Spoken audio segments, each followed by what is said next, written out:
everyone, and welcome to a faculty interview. I'm your host, Benjamin Engel, a pre-journalism major and a freshman here at the University of Nevada, Reno. Today on the show, I have the absolute pleasure of interviewing my dean, actually, Dr. Alan Stavitsky, the dean here at the Reynolds School of Journalism. Al, thank you so much for being here. My pleasure. Yeah, of course. Thank you again. But yeah, just to jump right into these questions. So I know that I assume most people see the dean as obviously a higher up in the administration at the university, but do you mind elaborating a little bit on your primary duties, your responsibilities as the dean here at the Reynolds School? Sure. Well, as the dean, I'm responsible for the academic program here, the management of the faculty and staff, overseeing budget, raising money, representing the school to external audiences. In short, it's really sort of the equivalent of being the CEO of a company. Okay. If you view the Reynolds School as the company. Yeah, but of course, not just administration-wise, you've also done several different research projects throughout your career. And especially this one, your book, Independence and Integrity, a guidebook to radio public broadcasting. Quick side note, I highly recommend it to all journalism students and anyone associated with any sort of writing in their career. It's a fantastic read. But specifically, in your section on ethics, you talk about freebies and the ethical dilemma associated with, say, one of your sources, say, buying you a cup of coffee, for example. But in your opinion, where would the line be between someone simply being courteous or someone actually trying to bribe, extort, trying to make your story more biased in a journalistic sense? Well, it's difficult to find the line because, you know, how do you, you know, sort of say, you know, this is where the line is crossed, where you're trying to buy me, and this is where, you know, these are just the social graces of, you know, purchasing coffee or taking someone to lunch. So the rule that you know, I've always tried to share with journalists is to think about perception. If folks on the outside were to see this, would this leave the perception that someone could be bought, has been bought, or would someone say, you know what, a source wants to buy you a cup of coffee, it may be seen as rude to turn that down, so you accept it, knowing that something of that level is, you know, someone seeing that on the outside is not going to worry about that. On the other hand, if somebody says, you know, I'm going to give you a trip to Hawaii, then they'd say, well, you know, obviously there you're getting into murkier ethical waters. Okay. So going back actually to, you were talking about people on the outside. So I saw through my research of your research, I noticed a lot of your papers dealt with the audience side of broadcasting, such as your paper, Guys in Suits with Charts, Counting the House in Public Television, etc. What inspired you to research the audience side of broadcasting and say instead of the broadcasters or even the different media platforms? My interest in studying the audience resulted from my own work as a broadcaster. I was working in public radio in Columbus, Ohio, in the mid-1980s, and all of a sudden we began to get these directives from management, which previously had been very hands-off in terms of talking about our programming. And I'll never forget one day I had a talk show and I was coming off the air, and at the end of the show I had said, you know, well, goodbye or see you tomorrow or something of that sort, as I always did. And the station manager came up to me and said, you know, tomorrow, Al, on your show, don't say goodbye. Well, I said, okay, but Okay. why, what's going on here? Yeah. And they said, well, that creates a seam. And our goal is to create seamless broadcasting. So in other words, if you don't create a seam, then no one will think to turn off the radio when your show ends Okay. before the next person's show begins. Gotcha. And I right away thought, somebody's been to a conference, somebody has talked to a consultant. It was all of a sudden, they were talking differently about the programming. And it wasn't that it was a bad idea or I was offended that I couldn't say goodbye. I thought something's going on here. Well, increasingly, we began to see more of those things start to happen. One day in my mailbox, there was a psychographic analysis of my listeners. So previously, we would get audience ratings, which would say, this many people listen, they listen for this long, the kind of the standard data that you used to get.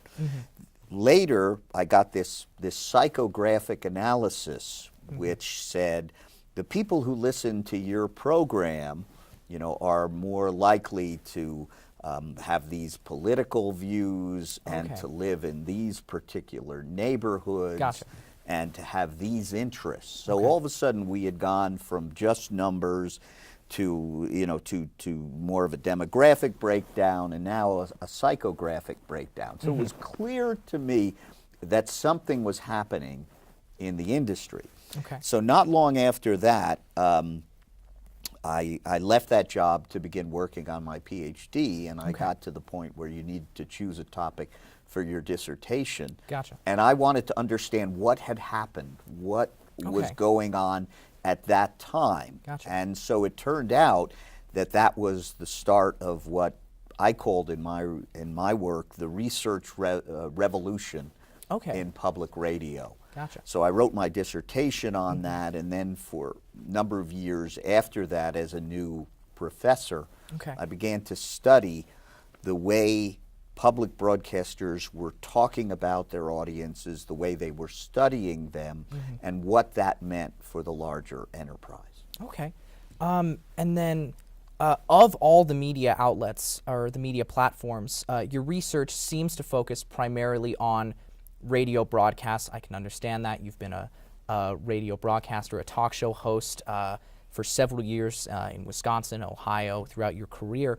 Additionally, you are the distinguished scholar for the Library of Congress's Radio Preservation Task Force. Am I saying that right? That's correct. I will not lie. I had no idea that even even existed. But why did you develop such an interest in radio?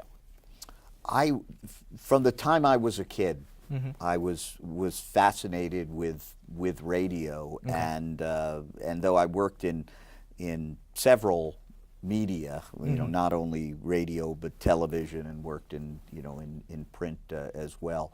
But I was always the most captivated by radio, and some of the most fun I ever had professionally were those years working in those small radio stations as a disc jockey or doing sports play-by-play or hosting a talk show. So I sort of naturally gravitated to that interest in choosing my research specialization.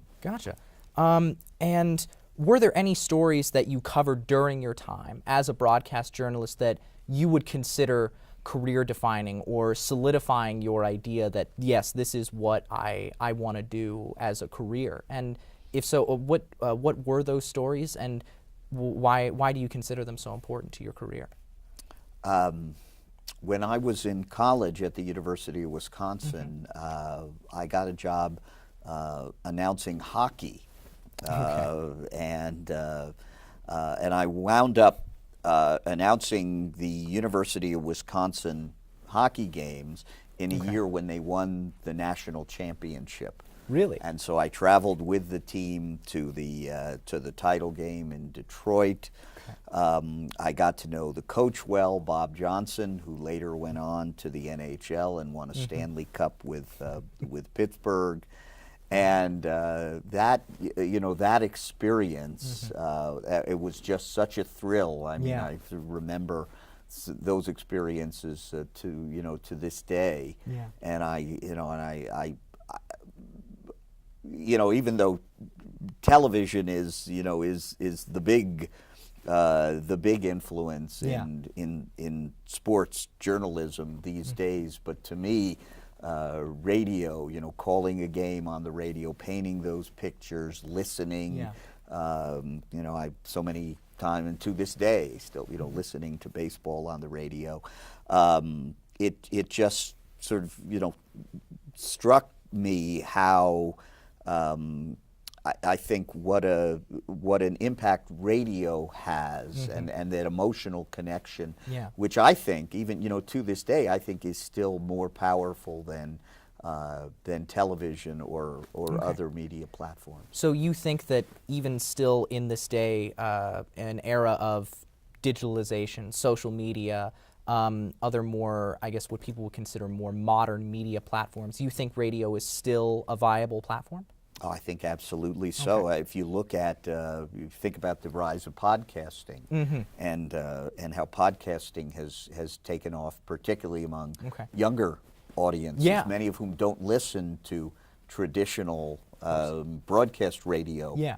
Anymore, but they consume podcasts. You think of the influence of the Serial and Invisibilia and some of the other podcasts that have become so powerful. I think it still speaks to the impact that audio storytelling has, and that's something that we've also seen a strong interest that students have for in the Reynolds School Right. curriculum. No, of course, I completely agree with the influence of podcasting. So, going more into the present, your time as a journalism educator, you were obviously at the University of Oregon for over 20 years in their School of Journalism and Communications. And during your time at that university, before UNR, can you pinpoint a memory that maybe solidified your solidified your love for teaching journalism to the next generation, say a specific student or something that might have happened at the Turnbull Center for Communications at the university, something like that? Well, it's hard to pin one thing down after Yeah. 21 years, Of but course. if I can just touch briefly on a couple of things. I taught the introductory class. It was called Mass Media and Really? Society Okay. at Oregon for many years. I had 250 students Okay. in this mass lecture, and for years afterward, people would come up to me, and people that I didn't necessarily remember from a class, and they would say, you probably don't know me, but I was in your J201 class in 1994 or whatever, and I loved that class so much that I became a journalism student, and now I'm working in journalism or doing something Yeah. related to media fields. And I think that, and even here in Nevada, I've run into some people who are working at the university who say, you know what, I was a student of yours 20 years ago and all that. So that's always very meaningful to me. And I think one other aspect that I'm very proud of is when I taught that large lecture class, because there were so many students, I had a lot of TAs. Okay. And so over the years, I worked with dozens of graduate students who, as my TAs, many of whom went on to teach that same class in their careers. Oh, And okay. many of them would come back and say, you know what I learned from you in terms of this assignment or how to manage a Yeah. big lecture class or something like that, now I'm doing that, at all the different universities they're in. Yeah. So the idea that I then may have an influence in another generation of teachers, working with the new generations of students at universities all over the country is something I'm very proud of. That's fantastic. Yeah, just the scope of influence that I found just through my research on you and just what you've just told me. It really is incredible. And I guess going more towards the present, you were telling me that you're currently a guest editor for the Journal of Radio and Audio Media. specifically for the issue coming out this November, if I'm not mistaken. Correct. Celebrating the 50th anniversary of the Public Broadcasting Act. I'm sure you're very proud of that. But how did you come to get this position as a guest editor, and what responsibilities, just general responsibilities, did this job entail? Sure. Yeah. Well, a couple of years ago, some colleagues of mine who are also students of public broadcasting as I am, and who know well the history of the field, kind of realized that we were coming up on the 50th anniversary of the Act, and we thought that this was a good time, for a retrospective look at the field and an assessment of the successes and the failures of the Public Broadcasting Act. So so a number of us said, we ought to do a special issue of one of the broadcasting academic journals, because this is rather, something that if there's a major event to be marked or commemoration of a logical anniversary or something like that, journals will have special issues.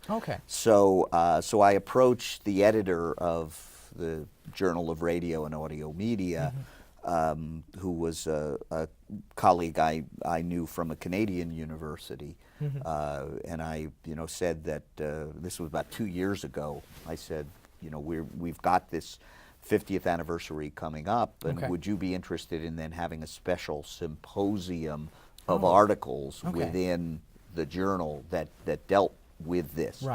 And then I said, and I would be happy, to organize that and to serve as the editor of that special section. And so she agreed, and so we spent, really the better part of a year, choosing authors and then editing their various drafts back and forth, and then getting it in the production process. And we sort of timed it because November 7th. Is the actual 50th anniversary of the Act, when President Lyndon Johnson signed it, and the journal had an issue that was due out around November 1st. So we said this would line up perfectly. And so so that's why that's how we came to do the special issue. And then several of us who had worked on that special issue thought, well, we should do an event around that as well. And I said, let's host it here at the Reynolds School. And so that's the reason that on October 26th, we're going to have the event here. And some of the speakers are scholars who wrote for the special issue, and then some are people from the Corporation for Public Broadcasting who are traveling here from D.C. to be part of this. That's fantastic. And speaking actually of D.C., your time actually on the Radio Preservation Task Force, going back to that, you're participating in a conference this November. And through the scheduling, I found you're part of something called a public media research project, a very vague term. I'm wondering if you might be able to elaborate on what that means. Sure. Well, the Library of Congress a couple of years ago convened this radio preservation task force out of concern that a lot of radio history is being lost. The medium is about 100 years old now, and some of the the old recordings have disappeared, or the tapes have dissolved, and there was a sense that if there wasn't sort of a major effort to preserve some of the history, that it would be lost forever. And radio has not gotten the attention that television and film have from historians who have worked much harder to preserve classic film and classic television programming. So a number of us who have a great passion for radio became involved in this group, and so the Library of Congress organized this task force to come up with some strategies for preserving radio programming, which the Library of Congress then would carry out. And so as part of that, because I have a long history of working in radio history, I was named what they call a distinguished scholar to the panel as an advisor. So 2 years ago there was an initial meeting of the task force, and now they're going to have another conference in the first week of November. So to your specific question, the task force then has been divided up into various areas. So some people are working on capturing cultural programming, some news programming. There are various task forces for sports radio and all different kinds of things.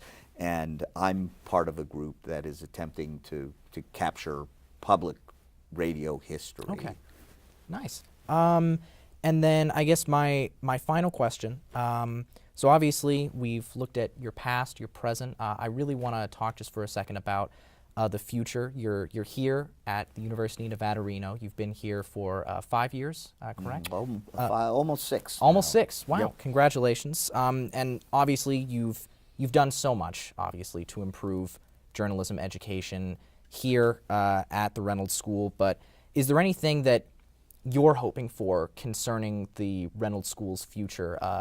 New majors, new facilities, or is there something even starting to come into fruition now?